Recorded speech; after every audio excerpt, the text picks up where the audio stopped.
نبی رحمت شفیع امت صلی اللہ تعالیٰ علیہ وسلم نے ایک مرتبہ شہد کی مکھی سے پوچھا کہ تم شہد کیسے بناتی ہو؟ تو اس نے کہا کہ ہم چمن میں جاتی ہیں، پھولوں کا رس چوستی ہیں، چوس کر چمن سے اڑ کر اپنے چھتے پر آ کر وہ رس انڈیل دیتی ہیں، بس اسی کا نام شہد ہے۔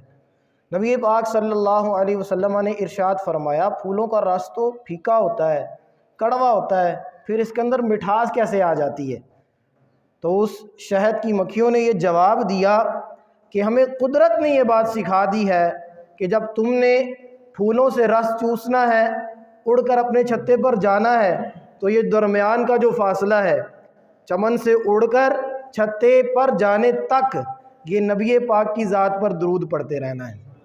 ہم نبی پاک کی ذات پر درود پڑھتی ہیں، اللہ درود کی برکت سے شہد میں، ان پھولوں کے رس میں مٹھاس عطا فرما دیتا ہے۔